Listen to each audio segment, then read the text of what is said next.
Jared Polin, Photojournalism, and this isn't exactly the video that I planned on making today, but I thought it was important to make it and share it with you guys so you can see some of the photojournalists who put themselves into harm's way at the Capitol building yesterday during the insurrection, as well as the riots that were going on. The images that they captured, the harm that they faced, and I want to share some of the photographers that I follow, as well as share some of the photos that came out of it. Now, the first thing I want to do is read a blurb from a New York Times photographer, because I want you to listen to this. This is why I'm going to read it and follow along with me, because it is pretty harrowing what happened. So let's just pick it up right here. Suddenly, 2 or 3 men in black surrounded me and demanded to know who I worked for. Grabbing my press pass, they saw that my ID said the New York Times and became really angry. They threw me to the floor, trying to take my cameras. I started screaming for help as loudly as I could. No one came. People just watched. At this point, I thought I could be killed and no one would stop them. They ripped one of my cameras away from me, broke a lens on the other, and ran away. After that, I was hyperventilating, unsure of what to do. I knew I needed to get away from the mob and hide my broken cameras so I wouldn't be targeted again. I ran into Speaker Nancy Pelosi's suite, but people were vandalizing her office, so I kept moving. Walking out to her balcony facing west towards the National Mall, I saw a mass of people covering the inaugural stage. I found a spot to hide my cameras in there, then stood watching the crowd from the balcony and filming from my phone, which was all I had left. This will be the start of a Civil War revolution, a man next to me said. At that point, the Capitol Police had started deploying pepper spray or tear gas, and I knew I needed to find a place to hide. I didn't know where I could go since I no longer had my congressional credentials. I ran to the 3rd floor, opened the first door I saw, and hid in the hallway. I called my husband, who told me to stay calm and find a safer spot. But then the police found me. I told them that I was a photojournalist and that my pass had been stolen, but they didn't believe me. They drew their guns, pointed them, and yelled at me to get down on my hands and knees. As I lay on the ground, 2 other photojournalists came into the hall and started shouting, "She's a journalist." The officers told us it wasn't safe to leave and helped us find a room to barricade ourselves in. The 2 other photographers grabbed my hands and told me it would be okay and to stay with them so they could vouch for me. I'll never forget their kindness in that moment. Aaron Schaff, staff photographer. Yeah, that was a woman. That was a woman who was attacked inside of the Capitol building for doing her job, for being a photojournalist, photographing for the New York Times, documenting what she saw. That's what her job is, and she is fantastic at it. There were a ton of fantastic photojournalists out there in harm's way getting photographs. Now, what was interesting about what she wrote is that even after being attacked and having her cameras broken, she still took out her phone to document. She still tried to find a way to do what she was there to do, which was document. But it is pretty insane that people were able to storm there and come after you, and nobody was there to help you, and you just are helpless when there is a mob coming after you. Now, let me show you this. This is from Lucas Jackson, posted on Facebook. I'm just going to let it play out.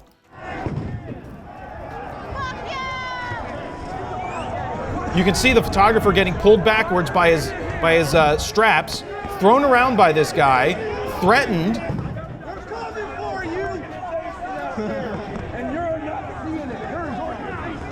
So this person's trying to do their job, getting thrown around. Look at this. Look at this. Who are these people just telling you to leave when you're there to do your job, basically, which is protecting them too as a photojournalist? And this gets bad. Watch. Now they throw him over this wall. This one person seems to try and help over here. They're trying to say that he works for Antifa or is Antifa. This person seems to help. He's pulling out his press credentials and people don't believe him. And then they drag him out there. That could have turned deadly at any second. Any second that could have been deadly. And who's going to protect this person? He put himself out there to be a photojournalist. Didn't show up to work in this day to think that this was going to happen. Of course, it could have been a possibility, but it's just insane what as a photojournalist, what you may face. I haven't been in a situation where I felt my life threatened, thankfully, at this point. There's been harrowing situations, but nothing like what they've been through right here. Now, it gets even worse. I mean, look at this. Let's just show you this. These are, well, I don't want to call them protesters. These are thugs. Look at this. Oh, you're tough. You're a tough guy knocking over people's equipment. Now, they thought they were CNN. They so happen to be AP. They're just going after the gear. What are you supposed to do in this situation? You have to protect yourself, but you also keep documenting. But what if somebody pulled a gun? What if somebody decided to stab you, right? They don't care. They're going to ask questions later. But look at this. Yeah, great. You're tough. You can just go break people's equipment and break their gear. And then look at this. And then I'm going to show you some photographs. Look at that. Just taking people's stuff and just breaking it. They will be ID'd and they will be prosecuted. At least I hope they are.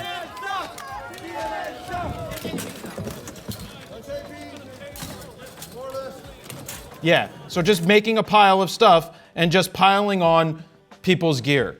Just breaking gear. It's insane. It's not exactly a peaceful crowd.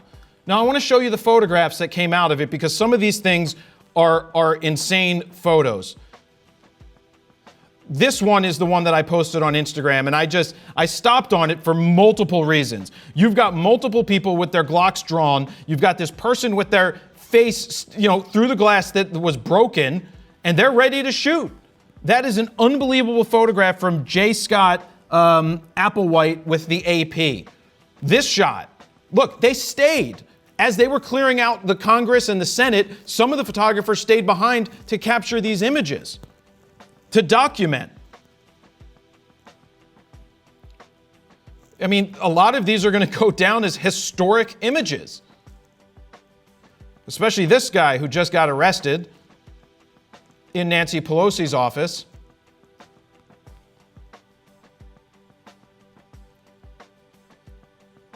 It's because you never know when someone is going to turn on you. You never know. The only time I was accosted was at a concert. A stage manager running the show grabbed me. I was going up on stage, all access pass, and he grabbed me, and there was a little altercation. It didn't get physical. The tour manager came in, but that's nothing like what happened here. I didn't feel like my life was threatened. That's why I told the guy off and just kept doing what I was doing. But in this case, this is insane that you're there and hoping that so what it's like in those situations is you're focused on getting your shot. You're a photojournalist, but you also have to think about how do I make sure that I don't become a victim here. And you hope that these people, these thugs, aren't gonna attack you. You hope. But Erin was attacked, and thankfully she was fine. She came away with broken lenses and still, has her life, which is obviously important.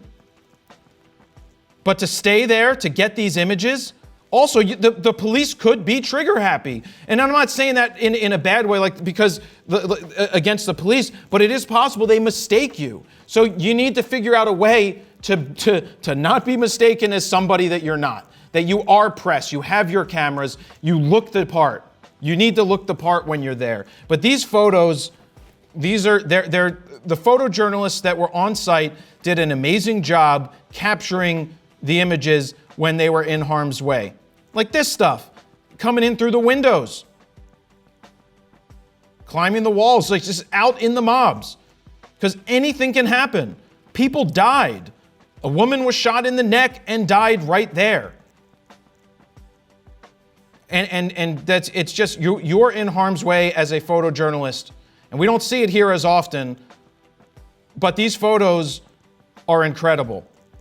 Go follow Aaron Schaff on Instagram. I'll put some links down below. These are some of the people that I follow. We got Sam right here, who's a former Marine. I follow his stories, and he's always on one of those Hueys and on Air Force One, going where he needs to go. These press photographers in the pool do a fantastic job. Andy Harnick, Lee Mills, New York Times Mills, just people that you should follow. They do a tremendous job doing what they're there to do, which is document what is happening. They are photojournalists. They capture what is going on and they report that. There's no cheating there. This is what they see is what they capture and what they report on. And it's just insane what they went through yesterday to capture the images that they captured. So not exactly the video I wanted to make, but you got to be careful out there. You just look at your surroundings, do what you need to do to get out of there safely. Get the pictures because that's what you're there to do, but your life is more important than that. Going into these situations, just think about what you need to do to protect yourself. What if the police are asking who you are? Do you have backup ID? We saw the one photographer had the ID, but the thugs were just moving them out. So what can you do to protect yourself in those situations to prove that you belong when a mob happens and you're not sure where to go or they're not sure who's good and who's not good? So that's where I'm going to leave it. Check out the links down below for more of the photos. There were some great images that came out from an unfortunate situation, but that's what photojournalists are there to do. That's all I got right now. Jared Polin, PhonosPhoto.com. See ya.